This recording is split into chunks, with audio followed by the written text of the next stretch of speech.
Charlie, Controller Rhynhart. Okay. Hi, Sam.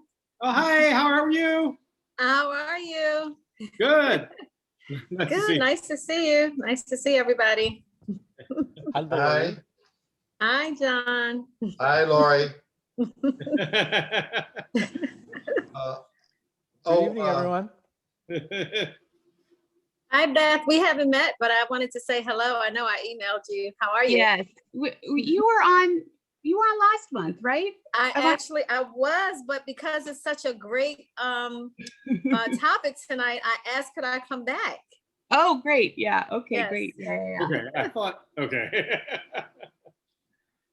And listen, if it gives me, if it's not fair, guys, I don't have to speak, but I still am interested in the topic. So Oh, well, it's totally up to you. Yeah, Perfect. thank you very much. We because we're a bit backed up, we're actually going to have, and I'm going to reveal it right now. We're actually going to have an extra meetup in March because we have so many good speakers. Okay. I'll just be here to listen to the topic because it's really important. So It thank you is, so much. yeah. Cool. Mhm. That's cool. Thank you so much. Okay, you're welcome. You know, I've been hearing some rumblings from some progressives that Biden is kind of wimping out on certain things like the $15 an hour minimum wage and the stimulus. I mean, we really have to hold their feet to the fire. Absolutely, you won't get an argument from me.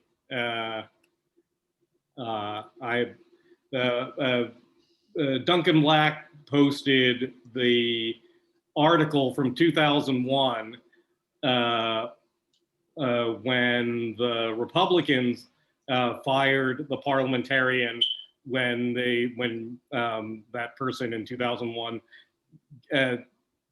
didn't allow something that they wanted. They fired her, and it appeared on page 22 of the New York Times.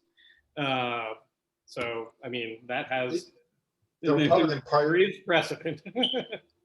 yeah, the Republican Party as a body is just this big spoiled kid that wants everything its own way, Yes. and everybody to kowtow to them. Hell with that. Let's see here. Yeah, Eric Brunos reminds us of the old slogan by John Lewis. Good, make some good trouble. Yes. Fan of John Lewis. God rest his soul. Yes. I got to meet him twice. He was that was an incredible honor.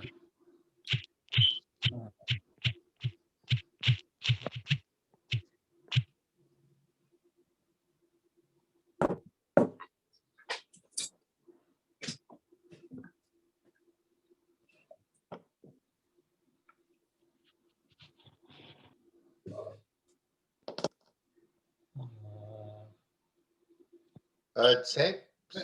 Beth, do you think we should follow the same format as last time? Give each judicial candidate 8 or 9 minutes. Yes, I think that makes sense and it's fair. So Yes. Yes. yes. Good. I thought it was something that we all agreed on. Yeah, I mean it seems to be a good rule of thumb, and I think it gives folks a fair amount of time to speak. Well, Yeah, considering and the fact that in other spaces, if you talk to the candidates, they'll tell you they're given 2 minutes at most. So Yeah. one thing that I did tell everyone that I invited, I told them that this would be their opportunity to present, you know, at least 7 to 10 minutes, depending on their comfort level, but they have the space to talk about who they are and their format, I mean, their platform and why they're running. So everybody's been told that. Oh, your hair looks cool, Melissa. I know. You're making me glad that I had Laura cut my hair before dinner tonight. Wait, you cut your hair? Yeah, Laura is cutting my hair right now. so Laura cut my hair, but at least you have no idea how it looked before this. I just want to mention Let that we are. Dorothy get on. And your hair looks nice too, Beth.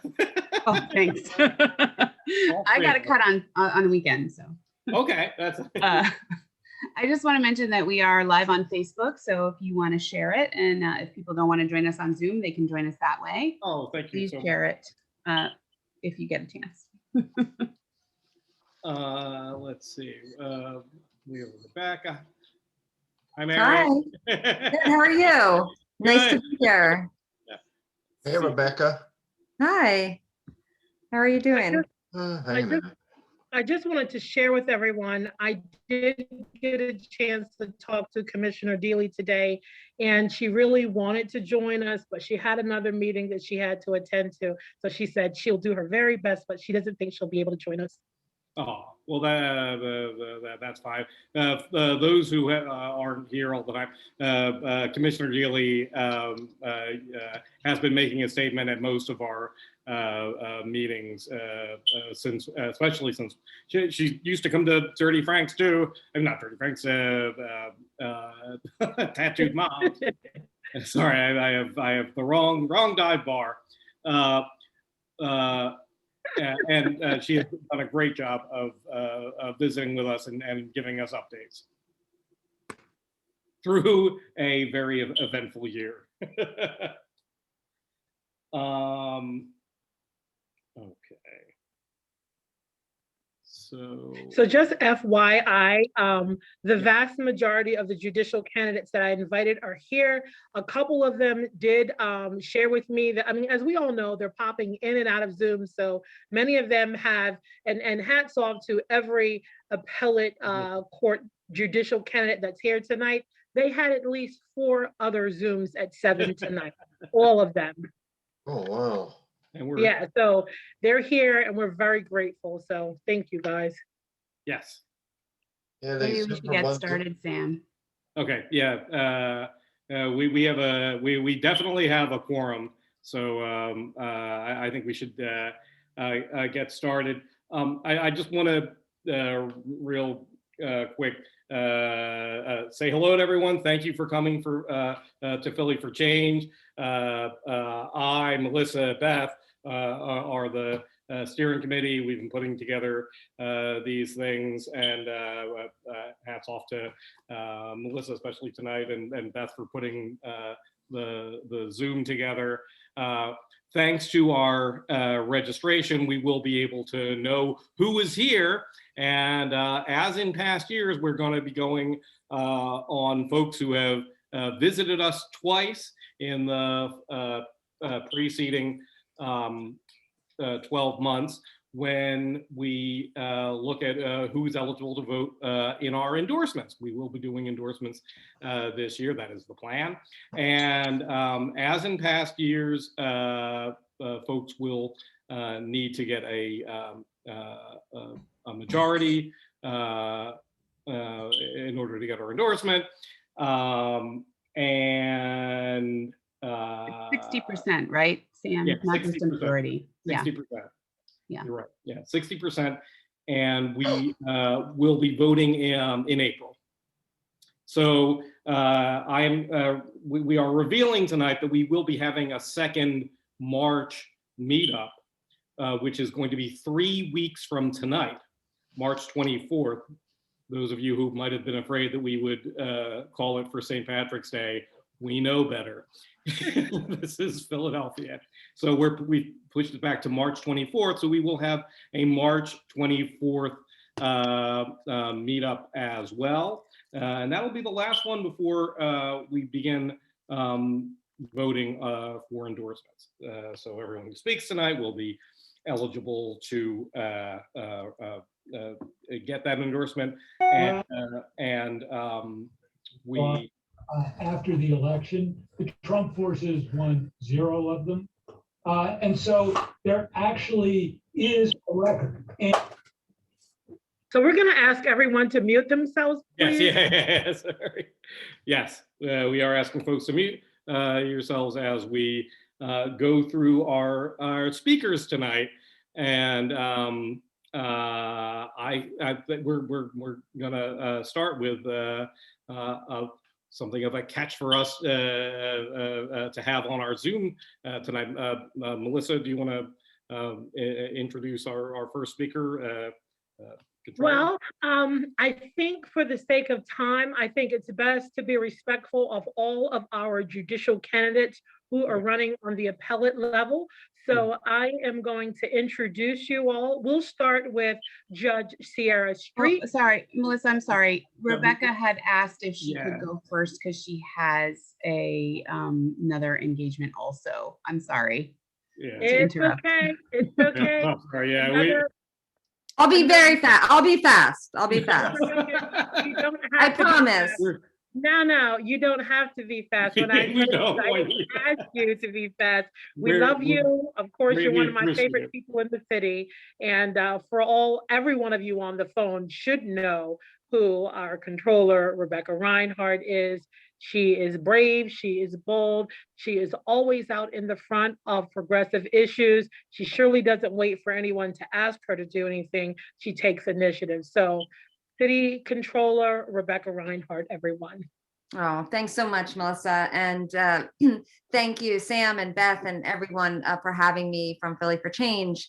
It's great to be here, although I do miss that crowded tattooed moms upstairs room. But I'm sure we'll be back. We'll be back maybe in the fall, hopefully. I don't know. Yeah, maybe. So just wanted to say a few words. Since taking office in 2018, I have used the power of my office to push for change. I think the people of our city deserve that. And there is so much change that needs to happen in our city. And I've been using both the audit function and the investigative function of my office to expose issues, wrongdoing, and just operational problems, to suggest improvements. How do we solve these issues? And then how do we best move forward? And I think that we need to shine a light on the issues and bring it out in the open to really say, this is the problem and we need to fix it. We need to make our city work for everyone in our city and not just those that are connected. So audits, my office has done a whole bunch of audits from back in 2018. We did the audit of that showed the 33 million in unaccounted or missing funds. We did go back in and the majority of that has been located, but about 528,000 did have to be written off because it wasn't located. So that's the type of thing that I'll continue to push for improvement, that we need to do better with taxpayer dollars. In addition to, we just did the audit of the parking authority, and we're doing several performance audits right now, including the sheriff's office, as well as one or two others. In addition to the financial audit function, my office also does investigations. We recently released the investigation into the city's response to the civil unrest. And I actually just heard today that the United Nations released something and noted my office's investigation, saying that they said, we thank the Office of the City Controller of the City of Philadelphia. It was put out from Geneva, which was interesting, saying that this is just another example of racism and police brutality in the United States, and that this is symbolic and emblematic of the issues that that America faces in policing, which was a very interesting to see that from an international perspective. I digressed a little bit, but I do think that we need to do better, and we need to be more just and more equitable. My office has also leaned into areas that aren't typical for a controller. I want to have an impact on social issues and justice issues, as well as financial ones. So my office has done a lot of work around gun violence, on what works in other cities. How do we bring this violence down? It is possible to end this violence here in our city. It is completely possible. Other programs have worked in other cities that we haven't done here. And issues like that need to be solved. And I'll continue to lean my voice in and fight for both financial improvement of our city as well as social justice. So in summary, thank you. I know there's a lot of judges here and you're very busy. So I just want to say thank you for having me. I love Philly for Change, and it's great to be in front of you tonight. Thank you so much, Rebecca. I just want to say that I want to thank you personally. It was an honor for me to be able to participate on that accountability board that you selected and pulled people together to create that report and give you honest feedback that you did not whitewash, you did not minimize, nor did you dilute it. And to have that recognized by an international body, that's amazing. Well, thank you. And thank you for your input on that. Truly, thank you. Of course. Well, we thank you, of course, and you're always a friend to Philly for Change. And we'll look forward to the next time that we will host you. Wonderful. We thank you so much. So we're going to keep it moving right along. And we want to make sure that we talk to all of our judges, and we thank you all for being here. We're going to get underway with Philly's own Judge Sierra Street, who is running for a seat on the Commonwealth Court. Welcome, Judge Sierra Street. Thank you, Melissa. And thank you, Philly for Change. Thank you for fitting me in tonight. I really appreciate your flexibility. And I wanted to add to your list about Rebecca Notorious, because I gave her that name the other night. Don't forget that. Yes, I love that you did, by the way. All right. So I'm Sierra Street. I'm a judge on the Court of Common Pleas here in Philadelphia, and I'm going into my 8th year on the bench. And before I talk about the Commonwealth Court or my work, I want to talk a little bit about myself, who I am as a person. I think there's a 2-minute limit. I always get cut off, so I'll do my best. No. You don't have 2 minutes. You have time. Okay, well, I still will try to be brief because you don't want to hear me talk all night. Just FYI, you have 7 to 10 minutes. So, yeah. Okay. Yeah. So I come from strong working class roots. Okay. So I was raised by my mother, a single mother, who is a nurse and an Army vet. And she instilled in me 2 different things. One was to help others, and the others is a strong work ethic. And my father, who was around, not always, he's also from the working class. He was a truck driver. He is a truck driver. He drives dump trucks and bulldozers. And so strong working class, they still work. They're in their 70s. So I'm a chip off that old block. I work hard. And so my parents instilled in me the value of education. You know, they knew that that was the only way that I could get ahead. And I did that. I was a good student. I attended Howard University, like our VP, Kamala Harris, where I was fortunate enough to intern at the United States Department of State. Also, after attending law school, or while attending law school, I was fortunate enough to intern at the White House under the Clinton administration.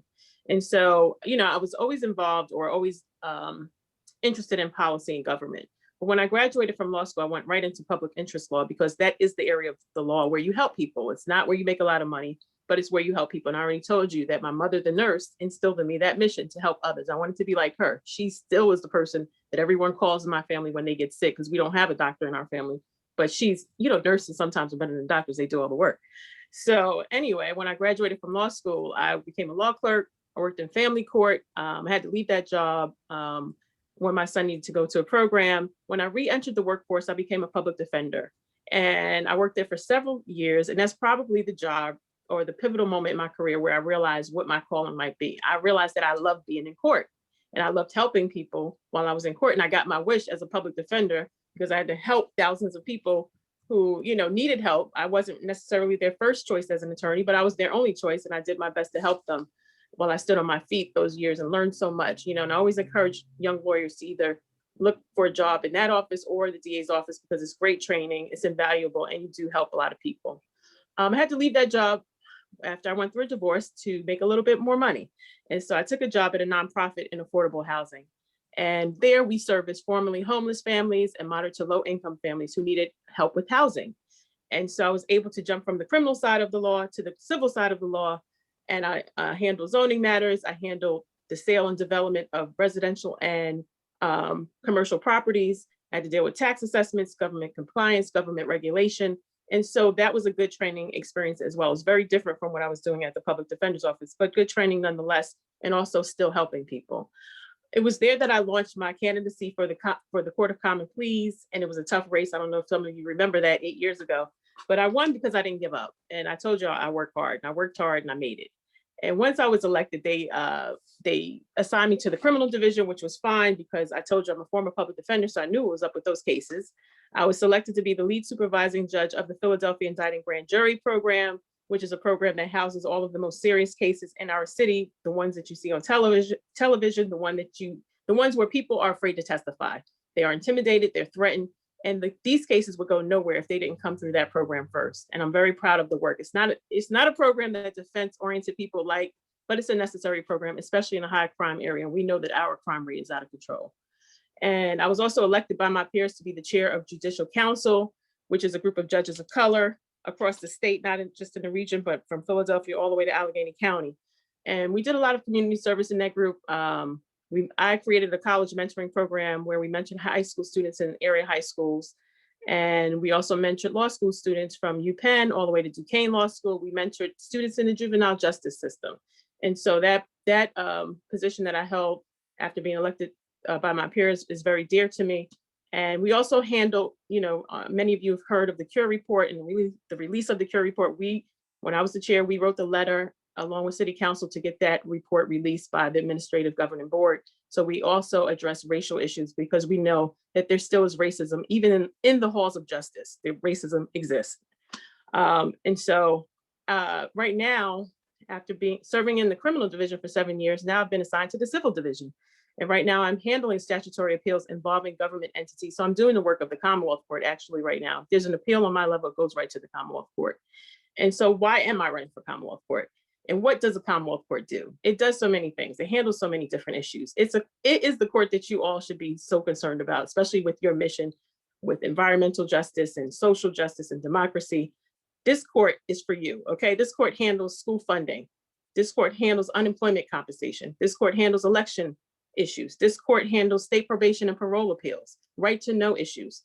The landmark gerrymandering case from 2018 started out in the Commonwealth Court when the League of Women Voters filed a lawsuit. There's actually a lawsuit pending right now dealing with gun control that was filed by, I think, Darrell Clark, our council president, along with other stakeholders in the city about stricter gun laws. And it's in the Commonwealth Court. So the Commonwealth, zoning and land use, when you talk about environmental issues. And, when the Pennsylvania voter ID, that also started out in the Commonwealth Court. I can go on, but I'll stop because they handle so many issues. They have a piece of everything. They are the only court that handed Donald Trump his only 2 victories last year during the election cycle in the entire country. And so we know that our votes wouldn't have counted had the Pennsylvania Supreme Court not reversed them. So we're lucky for that. But we need to pay attention to this court. It's 7-2 Republicans, 7 Republicans to 2 Democrats. It's not balanced. There's only 1 judge from Philadelphia. There are no judges of color. They sort of been in their corner doing what they want to do. And we need to let them know that we know what's going on in that court, especially with these issues that are coming up. And we need to let them make them understand that this court is so important to the entire state. And really it could have affected the entire country with the election decision that came out of there, right? And so when you think about the Commonwealth Court, if you forget what they do, just remember the 4 E's, what I call the 4 E's: education, employment, elections, and economics. And that's everything. That's everything to all of us. And that's why this election is so important. And that's why I'm running for the Commonwealth Court. I am rated recommended by the Pennsylvania Bar Association. They noted that I am committed to the pursuit of justice. And I submit to you that that's what you want in a judge in any court on any level. And so that's why I'm here asking for your support. I'm willing to earn your support. Nobody's ever really given me anything. People have helped me. Good people like you have helped me get to where I'm at right now. And I'm asking for your support once again. So thank you for having me tonight. And I'll answer any questions if that's what your format allows. Thank you so very much. Sam, are we waiting for questions at the end, or are we allowing questions after each candidate? It depends on the time. We would have, I guess, time for 1 question, perhaps. If folks have a question. I do. Oh, John. Yeah. Hi. Sierra, do you? Yes. Hi. There's 2 very serious issues that the Republicans in the state legislature are constantly screwing us up again. Constantly that's gerrymandering. The redrawing of legislative districts for their benefit, so they can stay in office forever, and voter suppression laws, like trying to discourage people now have their favorite demographic from voting. How will you deal with them? Well, I did note to you that the gerrymandering, the landmark gerrymandering case came out of the Commonwealth Court, and they were reversed by the Pennsylvania Supreme Court. And I submit to you that the Republicans were so angry with the Democratic leaning Supreme Court that now we have this judicial gerrymandering House bill that was going around.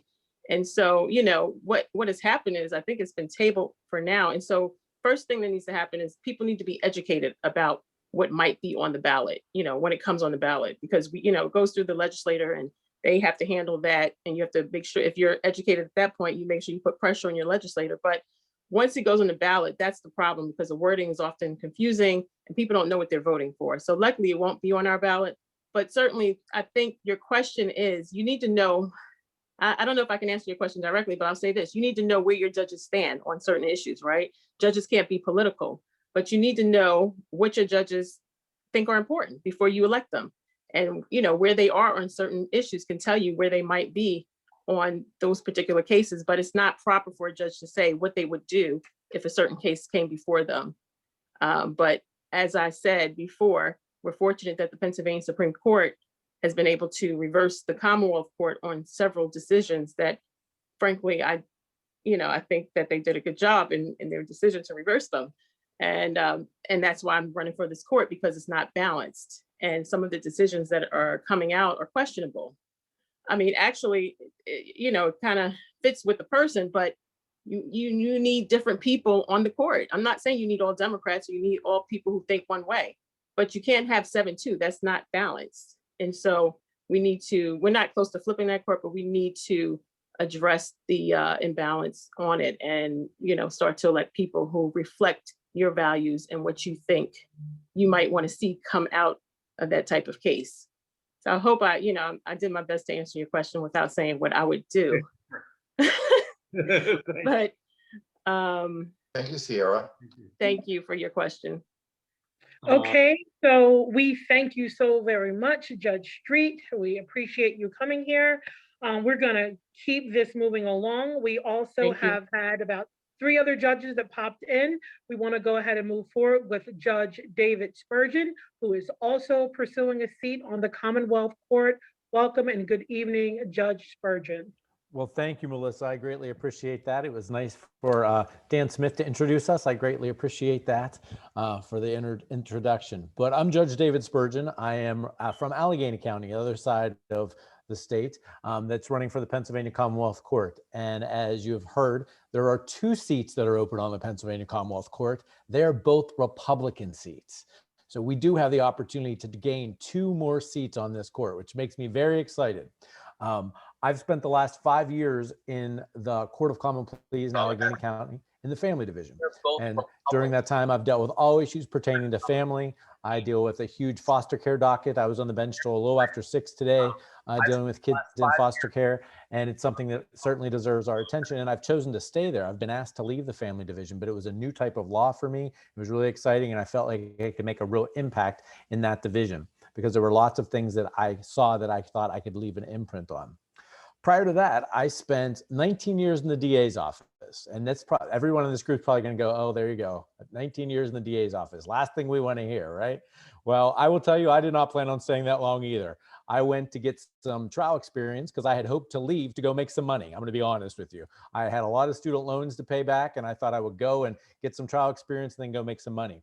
But I actually ended up finding a little bit of a niche there. And I stuck around because I got to do some things that I became very passionate about. And one of the things that I was very passionate about was our problem solving courts. So I became an advocate in our system for problem solving courts. And I'd like to say, when I left that office, there were more problem solving courts in our county than anywhere else throughout the state. And I like to think that I'm partly responsible for that. So what I did was I became the supervisor of our mental health court unit, which was actually a national award-winning mental health court, where we would get people out of the jail and work as a team.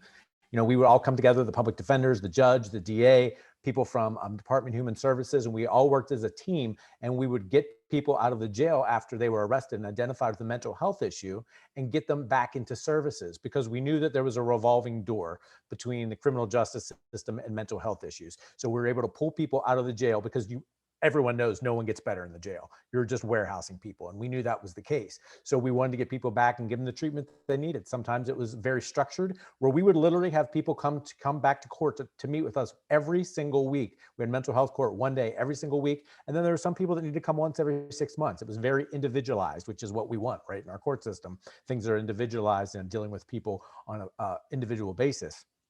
So we did that, and it was also very financially smart, because we were investing $105 a day in the jail. That's how much it costs to keep someone in the jail. But in the meantime, we could, for much cheaper money, we were able to actually get people the services that they needed and get them housing and get them away from the issues that were causing them to get involved in the criminal justice system. Based on the success of that, I helped create Veterans Court for our county. And it was in 2009 when we created Veterans Court. You know, Pennsylvania has so many veterans, and more than almost any other state in the United States. And we saw a lot of our veterans coming back with traumatic brain injuries and post-traumatic stress disorders that weren't getting the treatment that they deserved, because we didn't know how to treat people for that. So, you know, people were using drugs and alcohol to try to cope with those two issues. And that was near and dear to my heart, because I grew up on a street that if the police were coming on my street, it was typically going to my neighbor a couple doors down named Tom. And I grew up in the 70s, and in the late 70s, in the early 70s, Tom went to Vietnam, and Tom came back different than he left. So we now know what he had was post-traumatic stress disorder. They didn't know what to call it then. And so Tom used a lot of drugs and alcohol to try to cope with those things as well. And I was friends with his kids, and, you know, his wife would struggle with him once in a while. And I remember growing up, my dad would say, you know what, David, today's not the day to go over and talk to Mr. Tom. Why don't you just wave to him today? Because he sensed that there was something going on. And so Tom's family ended up leaving him because of his struggles, and he ended up committing suicide in that house a couple doors down. And that's something that was always very, very, very important to me. And it was to remember, you know, the Toms of the world, because I knew that I could make an imprint on our system if I could give somebody else a chance that Tom didn't have. The real reason I stuck around, though, is because I became the lead prosecutor in cases involving intimate partner or domestic violence. I'm actually a national expert in that area. I was recently on Court TV talking about the pandemic, talking about how domestic violence numbers are down and child abuse numbers are down, and why we know that that's not happening, it's just not being reported, and we're putting people in jeopardy and issue. And that was something that I actually became very, very passionate about, because I felt like I was helping people and giving a voice that didn't have one. And that's why I stuck around for so long. I ended up becoming a judge, but in that process, I ended up learning a lot of different things that I thought that I was leaving an imprint. I think I left our system a little bit better. It's not perfect, don't get me wrong. It's not perfect, but it's a little bit better. But you guys are also good progressive Democrats. And I want to tell you why I'm a good Democrat, right? Because you're the people that are getting people elected, and you're the people that are knocking on doors and going out in the rain and the snow and all those things to get petitions signed and, you know, door knock and all those great things that we get done. So one of the reasons that I think I'm a good Democrat is because I know that the Democratic Party has given me the opportunities, and I'm a big believer in that which much is given, much is expected. And I take that very, very seriously. I'm a good Democrat because the Democratic Party said I had worth and value. You know, I can literally point to 3 pieces of Democratic legislation that have altered my life. And I stand on the shoulders of other good Democrats that got people elected that passed these types of legislation. So the Guaranteed Student Loan Act. I never would have been able to go to college or law school without the Guaranteed Student Loan Act. I grew up outside of Pittsburgh, about 13 miles out, and once in the steel community. You know, when I was growing up, the steel was one of the biggest industries that we had, and that industry collapsed. We were once one of the capitals of the world making steel, and my dad was a union guy. I'm the first person from my family to ever go to college, let alone law school.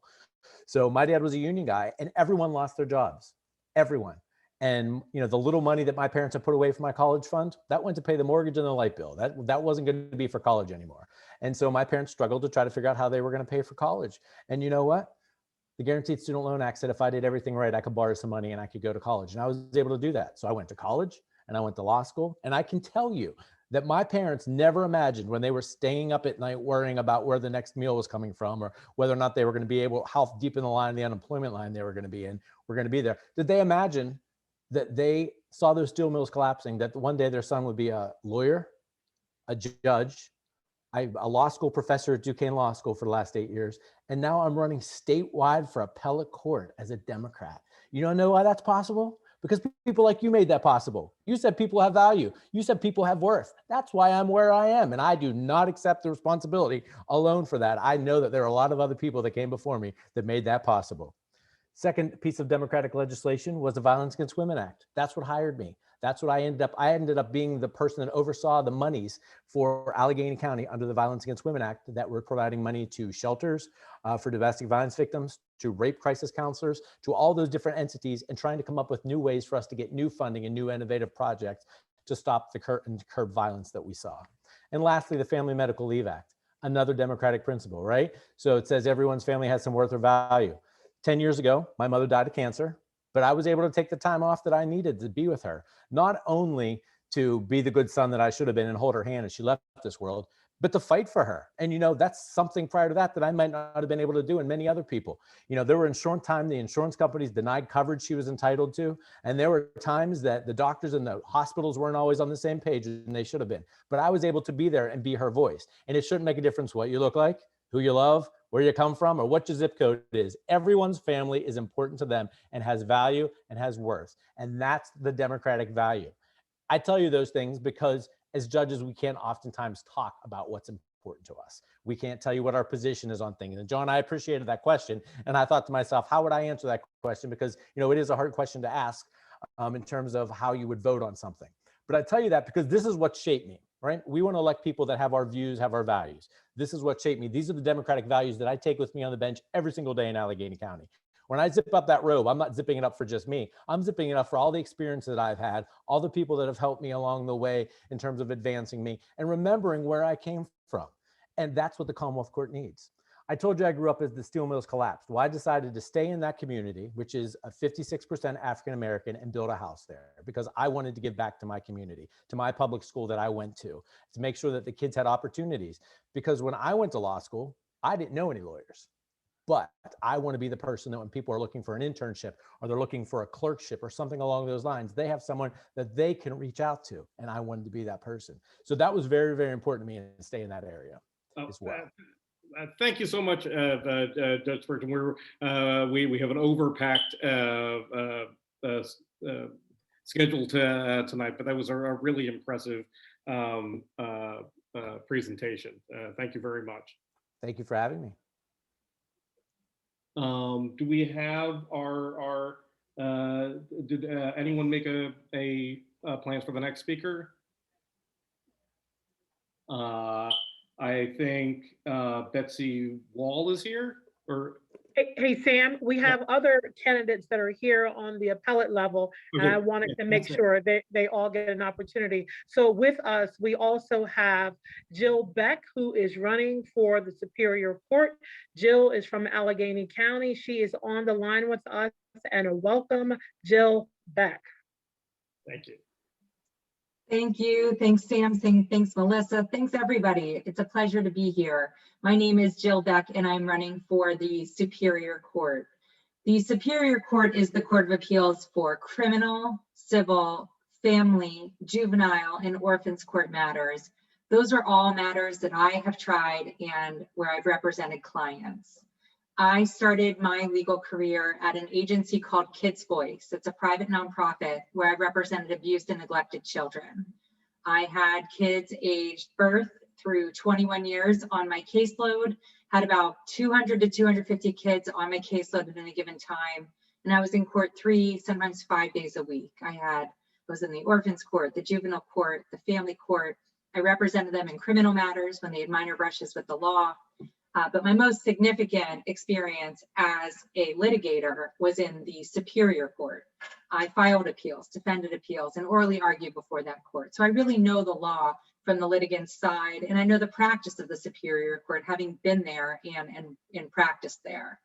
But I also know the law and the Superior Court practice from the other side of the Superior Court bench.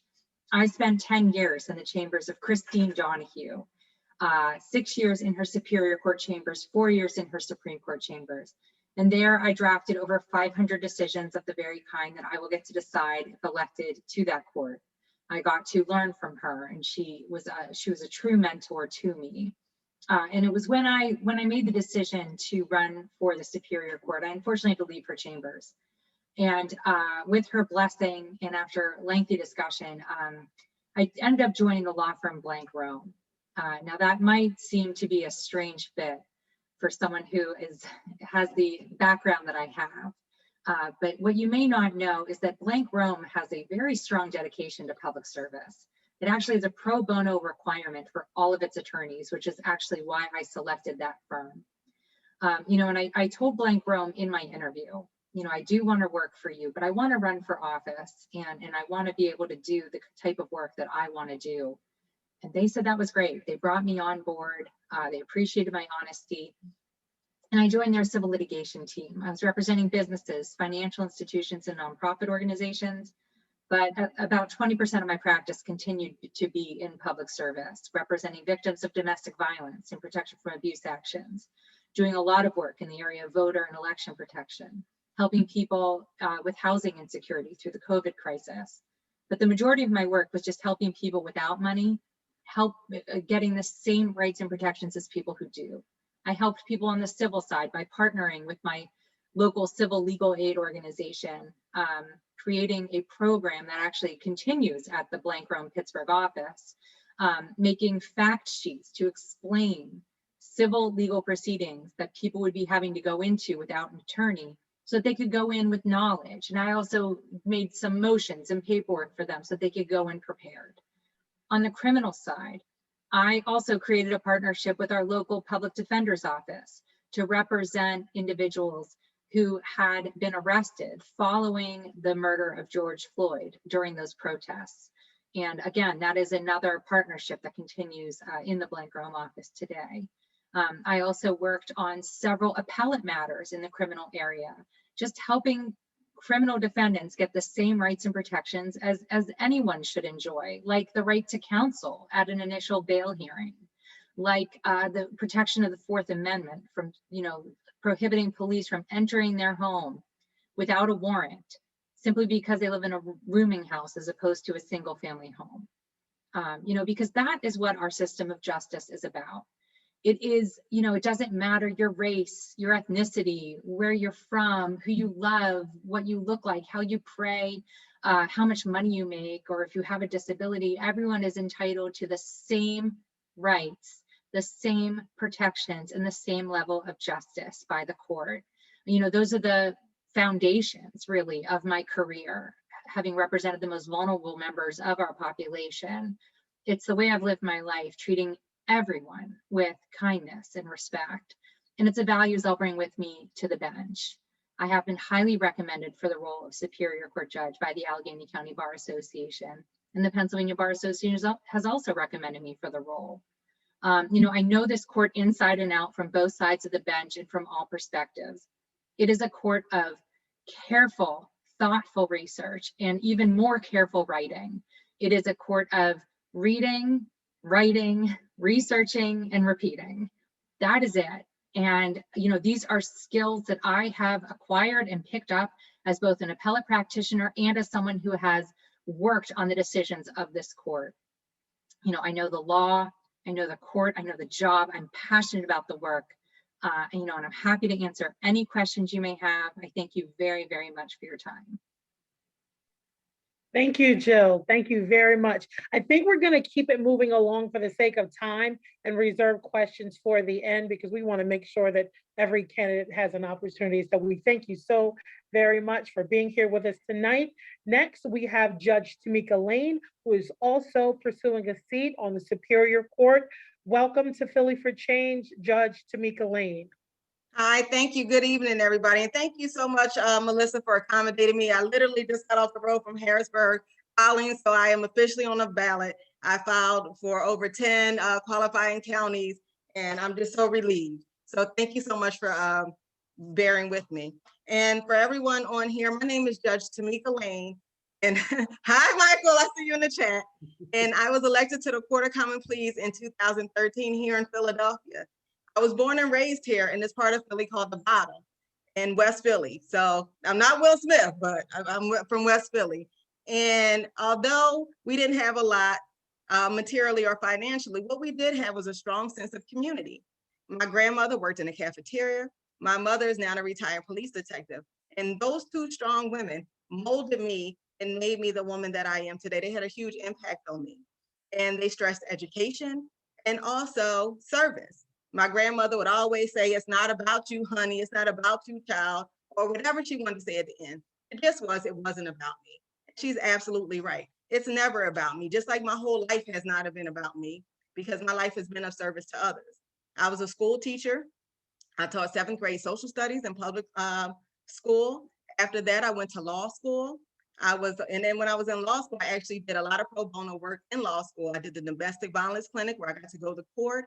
And I also did the bankruptcy clinic, because I don't know how many times people think about that. The minority communities are really impacted with financial difficulties and often file bankruptcy and need help and can't afford high-powered attorneys. And that's why I really like that bankruptcy clinic. After that, I graduated from law school and I was a law clerk, where I got to write opinions based on how my judge decided and how she ruled. I did what she said, and I was there to support her, but I didn't make decisions or anything.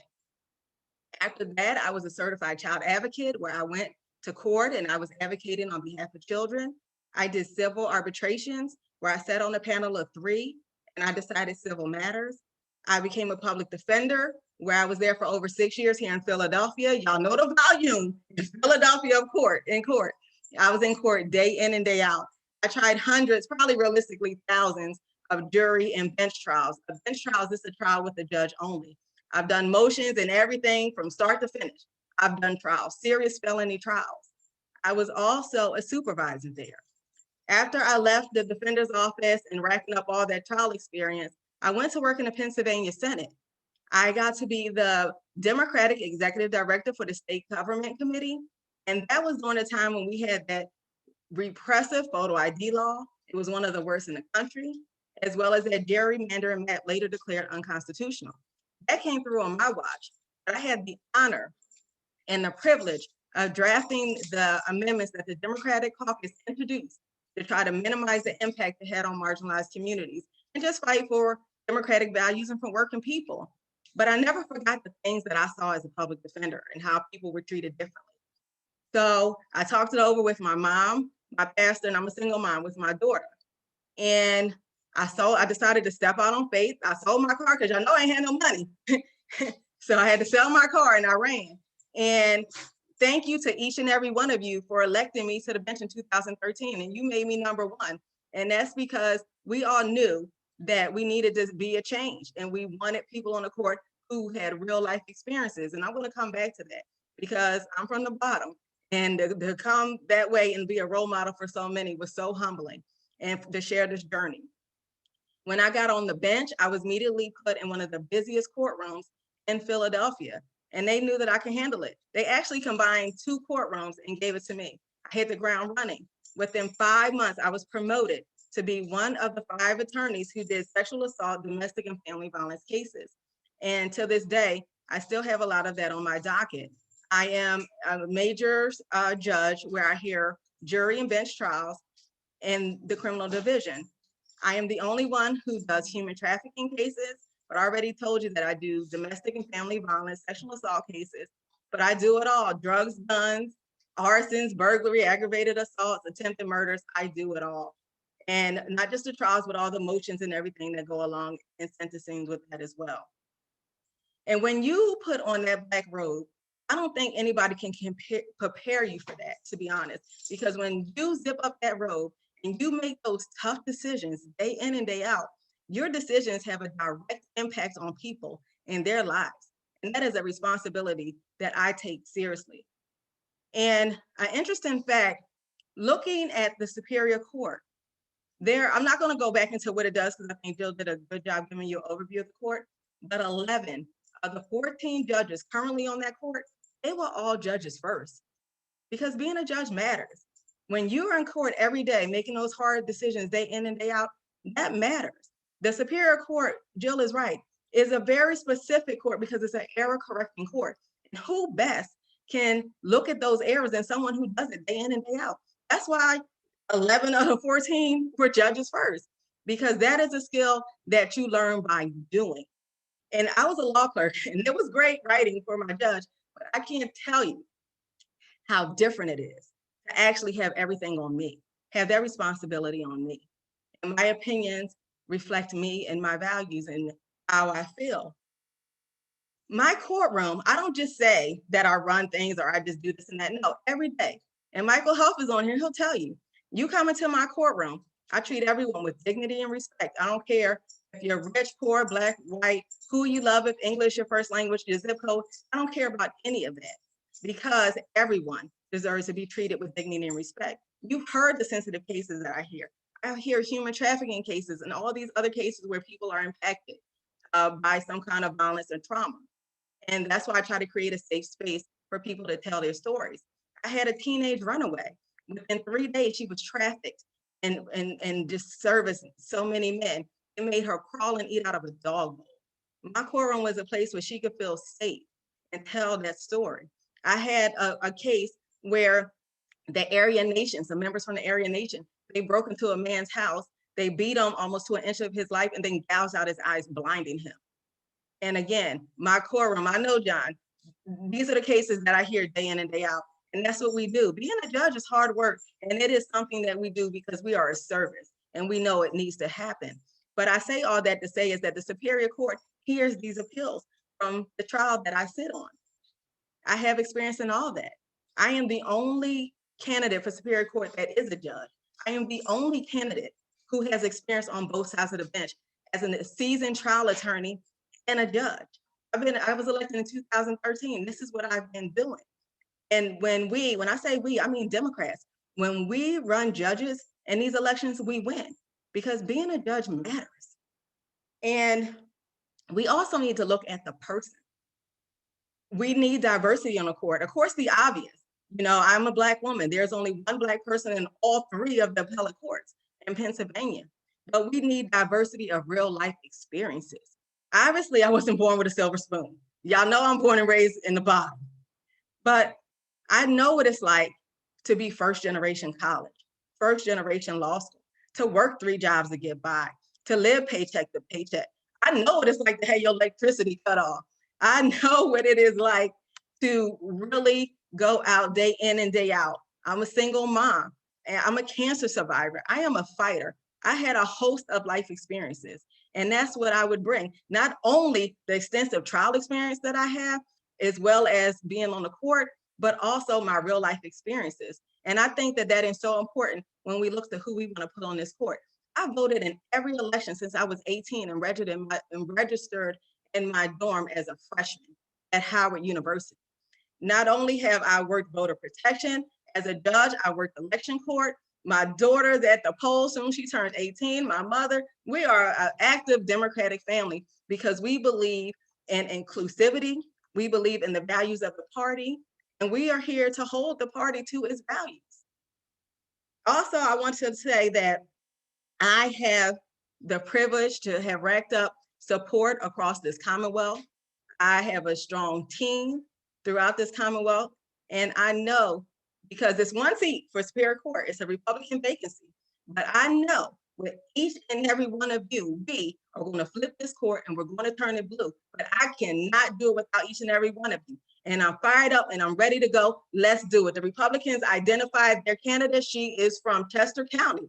She is a seasoned prosecutor. She was in a district attorney's office. She was in the attorney general's office. But you know what? We have a judge. We have a seasoned attorney. You have that in me. And I know that we can flip the seat. So thank you so much.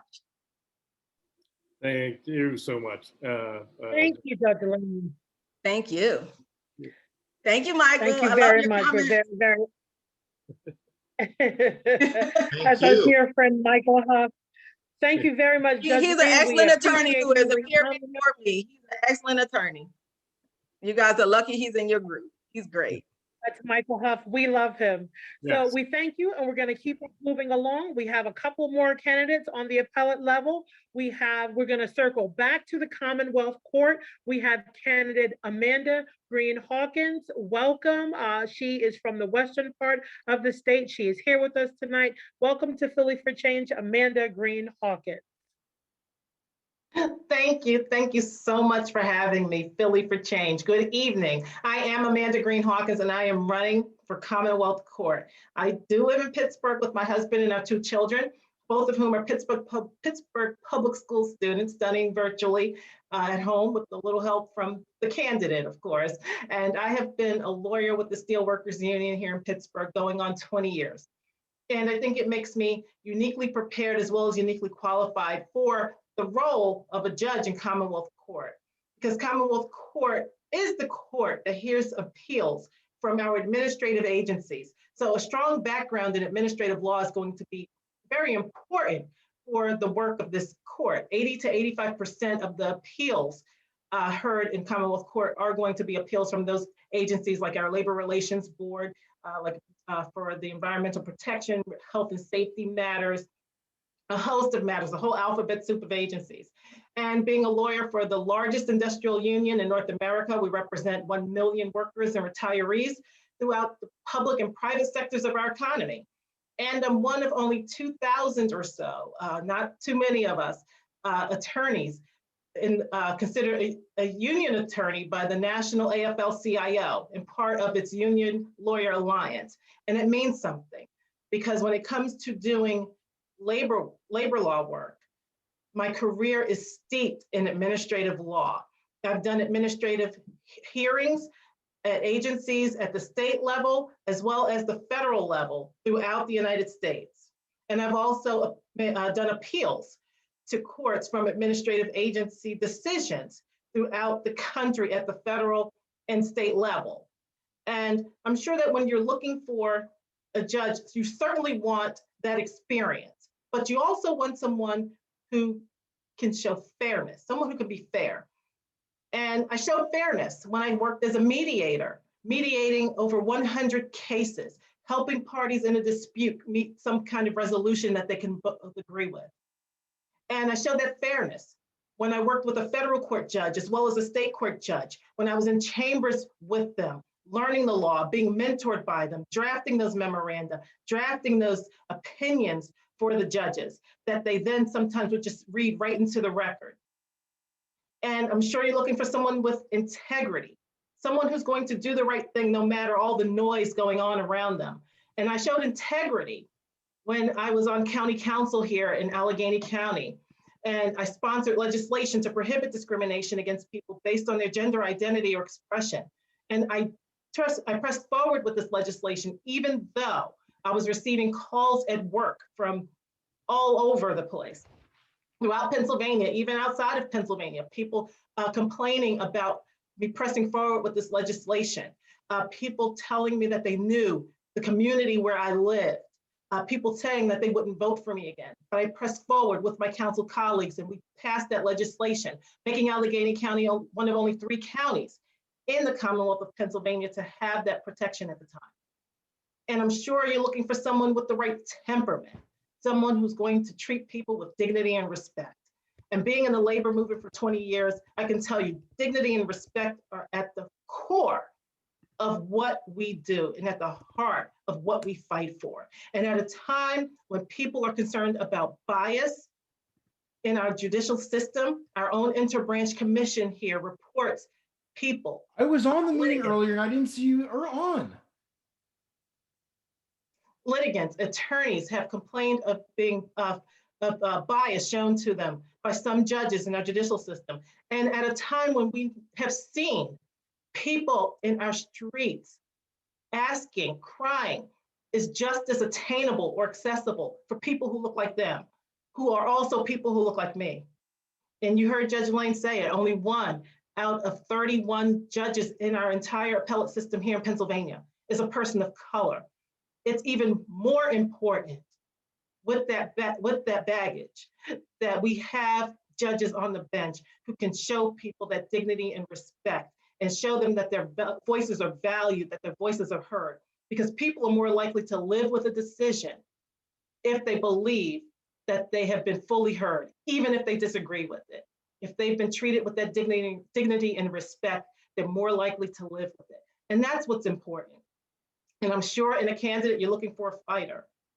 And you're looking for someone who will not only fight to win this Commonwealth Court seat, but there are 2 vacancies. And I was out there in 2019, I ran for Superior Court and I fell short by 0.3 of a point.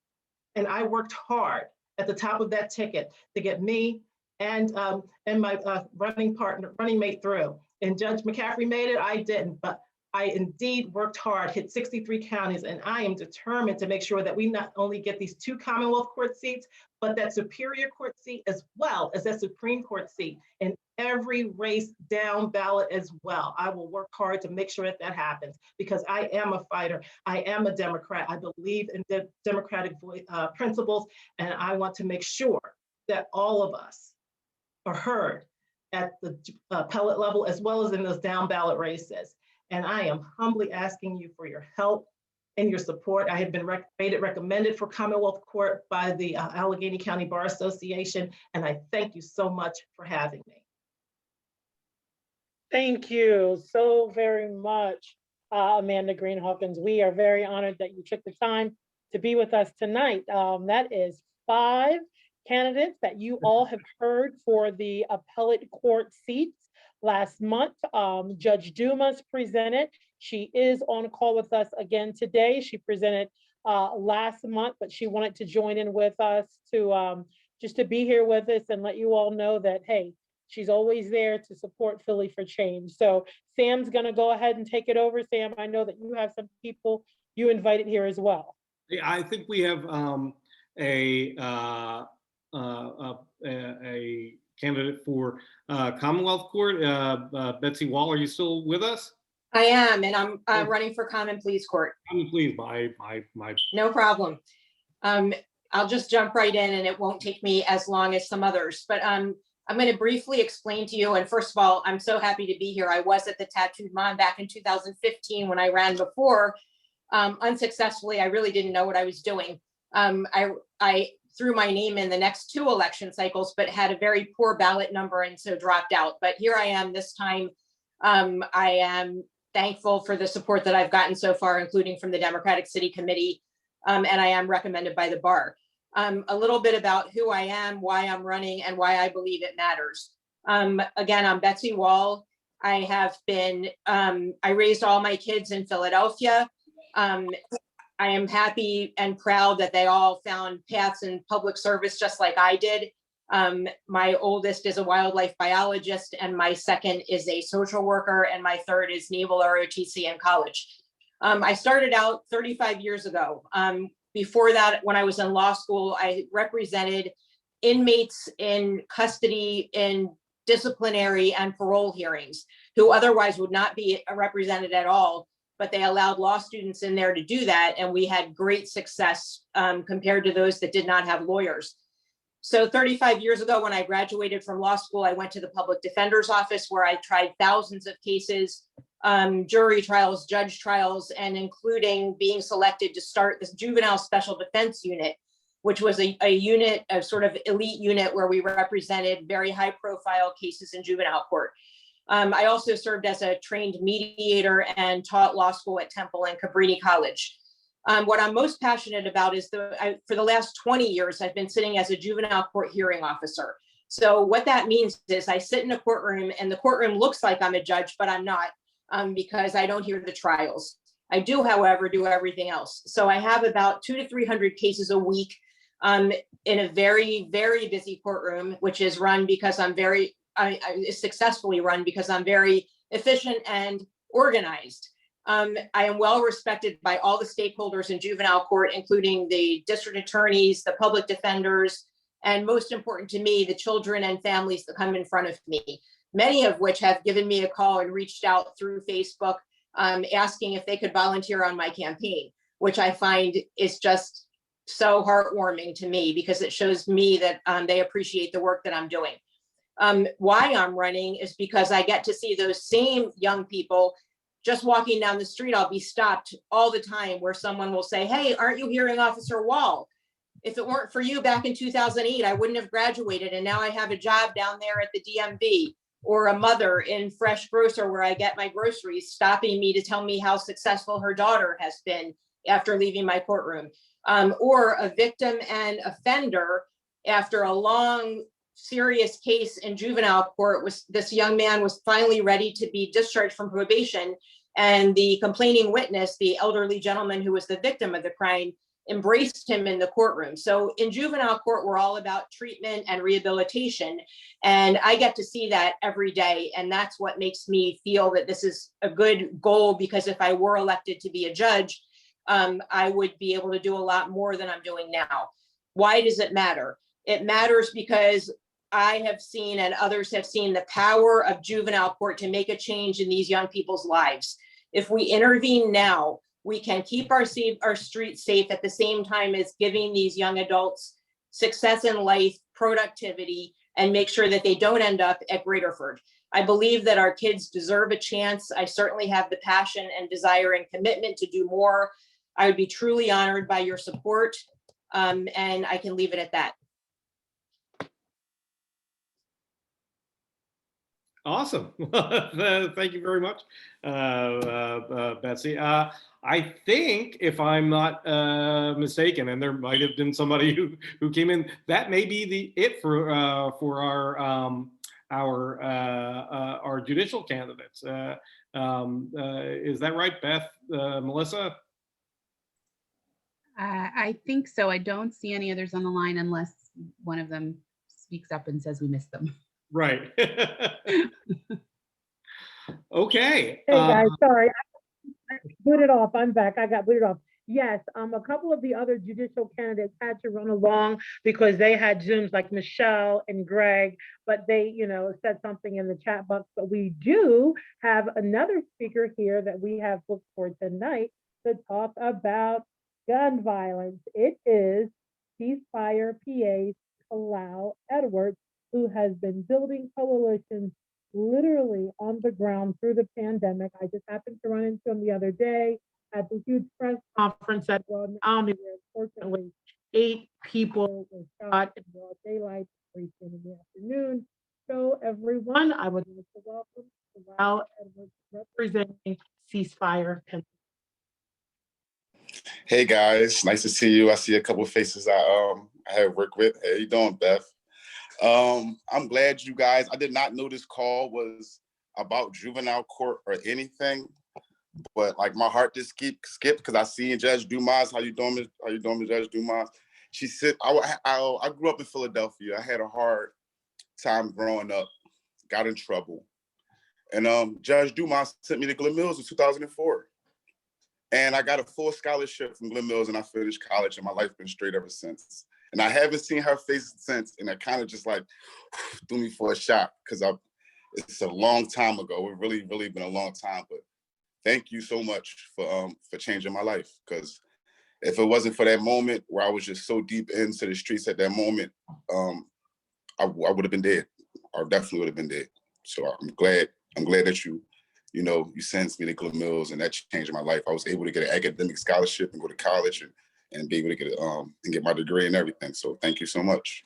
You are so, I'm sorry. I know I'm out of line, but that's what it's all about. I am so proud of you.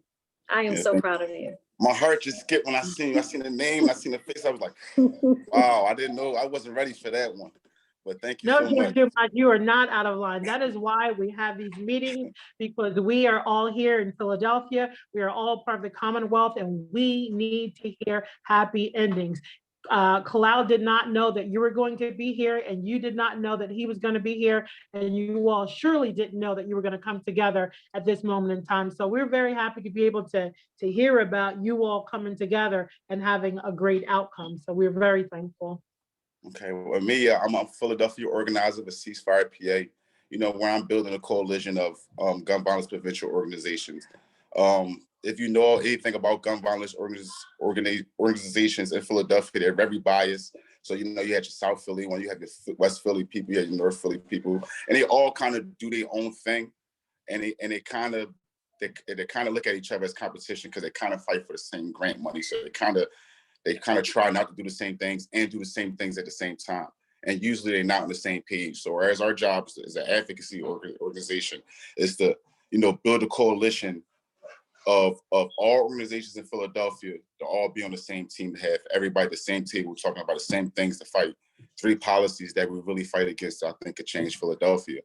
Now, one being safe and storage, making it a law to, having to lock your firearm if you have someone under the age of 18 or not able to legally carry a firearm in your house. Now you see in Philadelphia, we have all these strategies with kids, kids that with daughters and sons finding daddy's gun and it being like a big thing in Philadelphia. So we're fighting for that, to make that a law, and we're fighting for, other organizations to stand by us for that. And another thing we're fighting for is lost and stolen, which is a big thing. A lot of these guns used in crimes were once, bought out of, stores illegally and sold it to our communities, to anybody that could buy them, preferably drug dealers and young kids. And a lot of these gun owners are getting held responsible. Like I said, they go in there, they buy 100 guns, they go down Kensington, Allegheny, or go around the city of Philadelphia and sell them to anybody and go home and count their money while these people are losing their lives, and other people of my kind or our kind are going to jail. And like we said, there are no gun factories in Philadelphia. And a lot of these folks that have guns, equipped with guns, are not able legally to buy them. So with lost and found, that will hold the gun owner responsible if they report their gun in 48 hours to be responsible for any damages done with that firearm, which is a misdemeanor for the first offense. And the last one is ERPO, red flag law, which can help with mass shootings and suicides, which was made after the school shooting in Florida, when a guy said he wanted to be famous for a school shooting, and then the next day he did a school shooting. There was no law and order to, somebody report what he posted on Instagram and get his guns taken. But now in Florida, there's a law that if you see a family member and, in need of some mental state, and they legally, own firearms, you're able to file a petition, you or the police department, to take their firearms away until they're in a better statute. And right now, these are just bills. So we're fighting to get these bills heard by Congress to make them laws. And the only way we could do that is all standing together.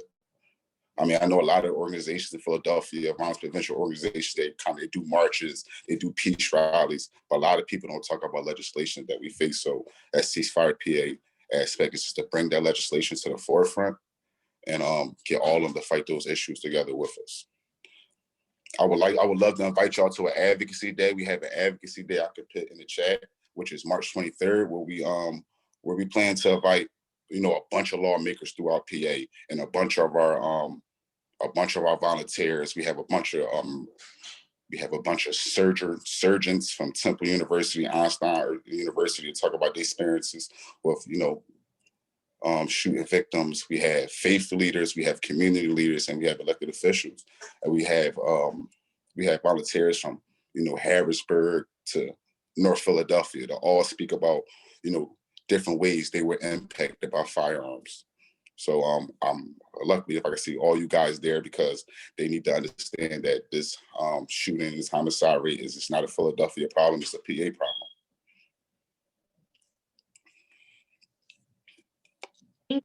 Thank you. Sam, I think it's about time that we can open up for questions for Kallel. We also have Dave Skolnick on with us, who is a longtime member of CeaseFire PA. Dave, do you have any comments that you wanted to add?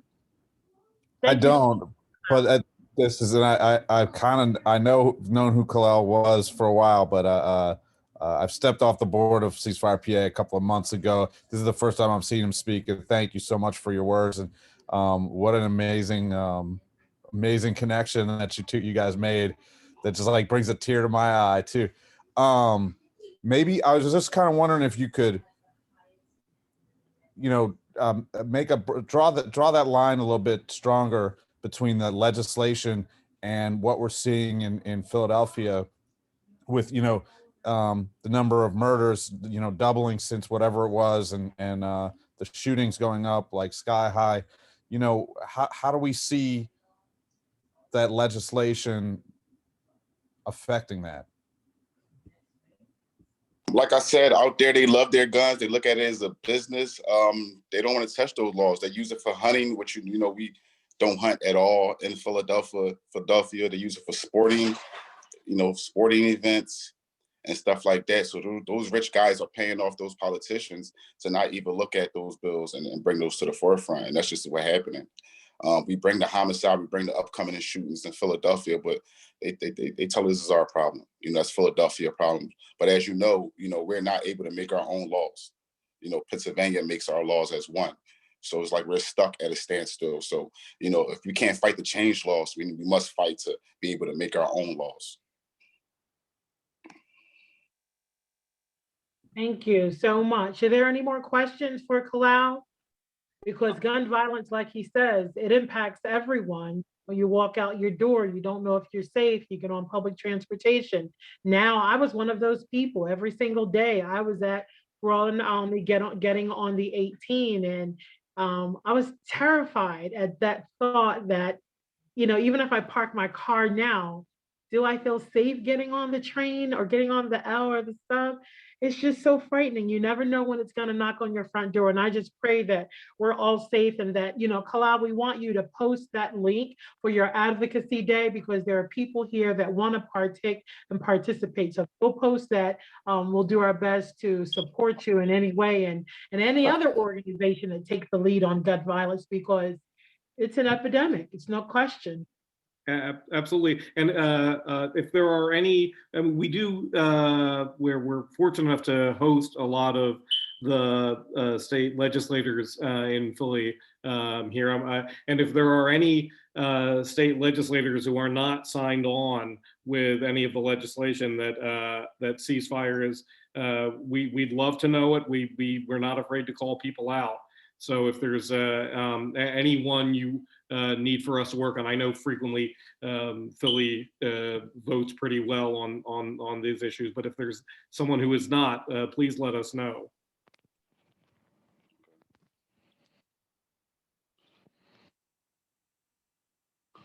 Okay, yeah, I would love you guys to join your advocacy day. Like I said, these lawmakers need to hear stories from all angles. I mean, I can't wait to hear the stories from the guys from Harrisburg and the guys from the Boondocks that, you know, also been impacted by firearms.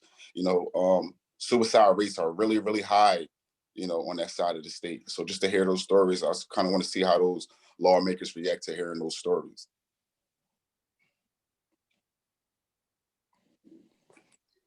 Kallel, is the advocacy day here in Philadelphia or is it in Harrisburg? It's virtual. So okay. Yep. So it's wherever you are. Yep. And schedule one, it's all day, but we're getting people RSVP now, and then we're scheduling them with their lawmakers. So you will be on for about an hour or two at the most. That's great. We'll definitely share it with our Philly for Change membership, and I'll also share it with the NEAR membership, Northeast Against Racism, because we all want to be on board to support you and support CeaseFire Pennsylvania, and ultimately do whatever we can where we are to combat gun violence. So thank you so much for joining us tonight and getting on and sharing this day of advocacy work with us all. So thank you. Thank you. Thanks for having me. Thank you guys for everything you do. Thank you so much. Our youth really needs help. Thank you so much. Well, this brings us to an odd moment. If there are no more questions for Kallel, we could move on to our announcements if folks are pretty open. We're surprisingly quick tonight. Melissa ran a tight ship. That was very good. That was very good. Does anyone want to make a statement? Is Lisa still here? She's here. Does anyone have an update? Well, we do have Craig Levin that's on, and I do know that Craig is running for a judicial seat. And if Craig would like to say any words, we would love to hear from Craig. Are you there? I am here. I am here. How are you? Hi, Craig. I came on tonight, basically. Hello, everybody. I spoke at our last meeting, and I appreciate that. I appreciate being recognized. I came on, I wanted to hear the appellant judges. We have some really talented, smart, appellant judges out there, especially from the Philadelphia area and Allegheny County. So we're going to have to make some tough decisions with that. But for those of you that don't know me, I'm Craig Levin. I'm running for the Court of Common Pleas. I got in the spirit today. I have my old school Philly shirt on because since spring training, and looking forward to baseball and going out and getting some people in the stands. But I'm running for Court of Common Pleas because I think I can make a difference in this city. I've been a lawyer for 33 years, and I've represented people from all over the city in all different types of law, civil law, criminal matters, family court matters. And that's what I'm going to bring to the court at this time. I hope everybody can go and check out my website, Craig Levin for Judge. You'll see my bio and all the community service that I've done, especially with reentry programs, which I think is really at the heart and soul of the criminal justice reform. So please check me out. I don't want to just take up too much time, but I appreciate the opportunity to say hello. Thank you. Thank you so much, Craig. You want to post your information in the chat for people to be able to go on and check out your website. We also should shine some light on a superhero that's on with us. Kallel told us about his interaction with her as a young man in the court.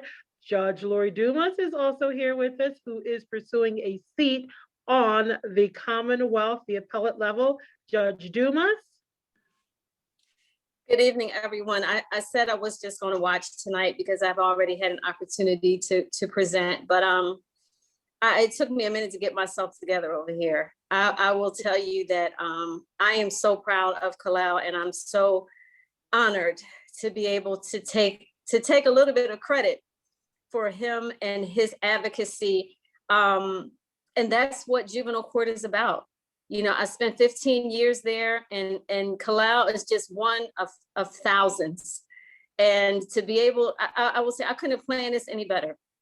I could not have. And I am so proud. And there are many Kallels out there that come from juvenile court. You know, our kids, only our kids that don't make it to the news, but we have so many that are like him. And, you know, the hard work is there in juvenile court. I know a lot of judges don't want to go there when they get on the bench, but I was ecstatic. I was a young judge when I got there, and they thought that they were punishing me because I was young and I was bright-eyed and bushy-tailed, but they did me a favor. And I stayed there for 15 years. And honestly, you know, I could have retired from there, but I had to move on. And I'm now taking all that passion and all of that work and all that impact to the next level, to the Commonwealth Court. And that's where we need more Kallels and their lives transformed, not just on our local level, but on our state level too. So thank you just for the opportunity to say hello. I'm still trying to get myself together because I didn't expect it. He caught me off guard. So thank you for listening. Thank you. Thank you. And I too am asking you for your support. Yes, I need your support. Because I can't transition without you. So thank you so much. Thank you. Yeah, you gave us a moment we won't forget soon. I'll tell you that. I know. And no, none of us knew like any of this. So, but we're grateful. We're grateful to be able to host this space. Myself, Sam, Beth, Dave, we are very happy to be able to have Philly for Change for you all come together. So we're really grateful. Guys, I just want to say, as I'm on the call, there is a whole show going on. When people used to say they fight like cats and dogs, I never quite understood what that meant, but my cat Grayson and my dog Cola are having a war in my house. If you hear some crazy noise going on. So just letting you know. We haven't heard it so far, but I hope they don't kill each other. I spent my time in some West Philly group houses where there were cats and dogs. And yes, they can get really loud. Sam, I just thought I'd maybe go through the endorsement process with folks. So we have one more meetup on March 24th, as hopefully you guys all know by now. where we will hear from some more judicial candidates and potentially DA candidates. And I don't think there's any other controller candidates. But anyway, any other candidates that we haven't heard from yet. And then in early April, we will send out a link to a form where you can vote for the candidates that you think Philly for Change should endorse. And as long as you've attended 2 of our meetups in the last year, you're eligible to vote. And candidates need to receive 60% of the vote favorable in order to get our endorsement.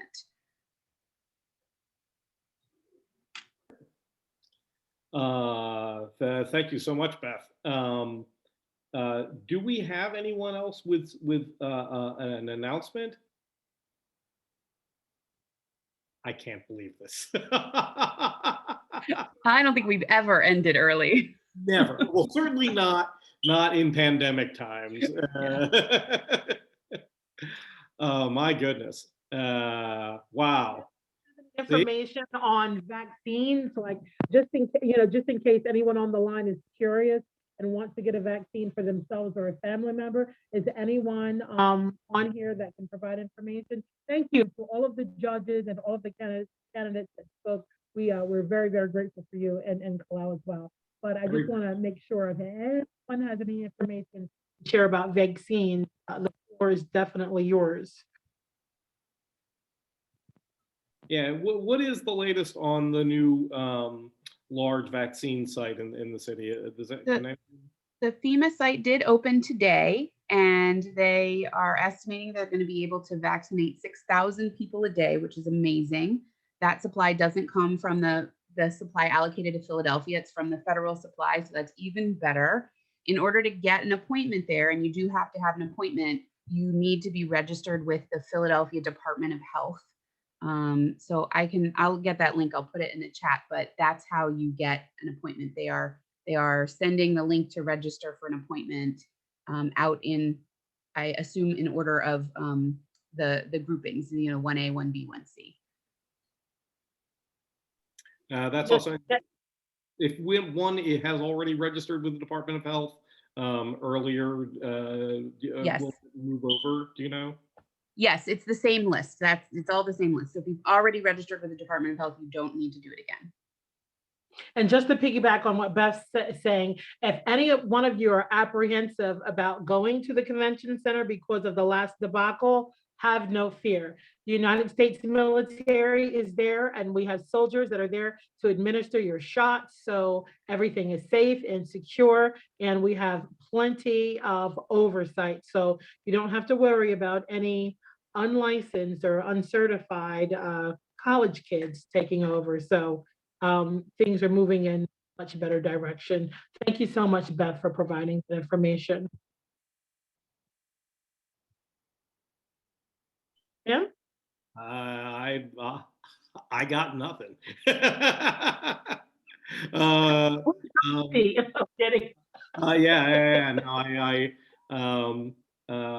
I can't believe it. If there really are no other election updates, thank you for doing the vaccine update, which we have been keeping track of. If anyone wants solar for their home, hit me up. Find me. I'm easy to find. Yes. And the company I'm working for now, apparently, I guess we're doing Solarized Philly, so there's going to be another Solarized Philly. What's Solarized Philly? Let us know.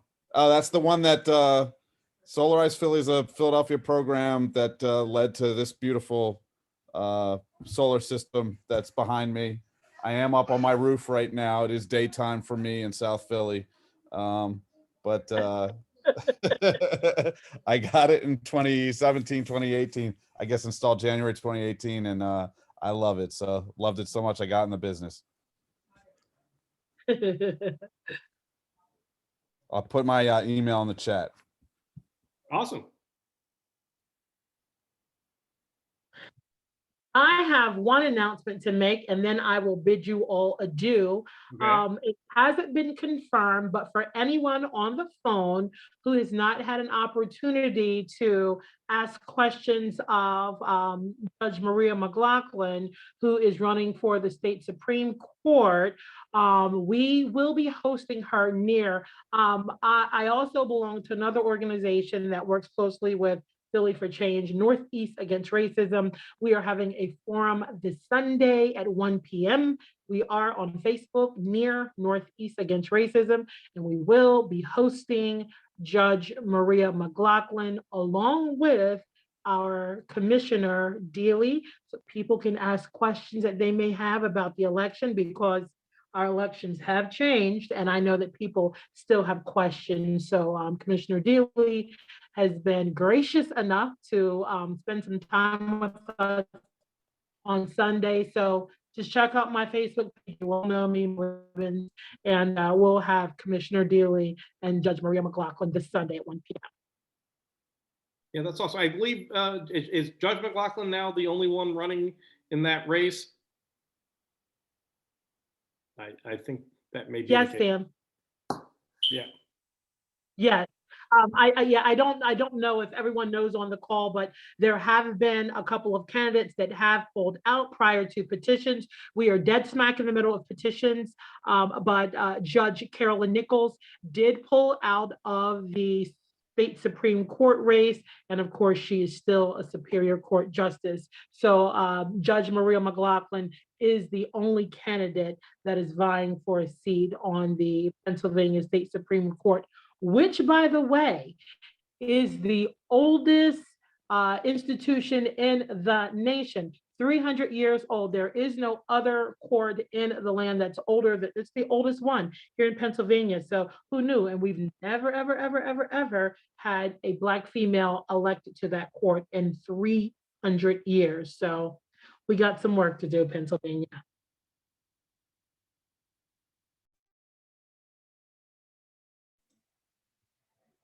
Okay. Well, I think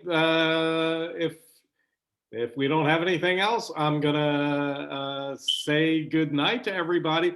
Good night, Melissa. Good night, Beth. good night, Sam. Good night, everybody. Thanks for joining us today. And join us again on March 24th. Yes, thank you all. Have a good night.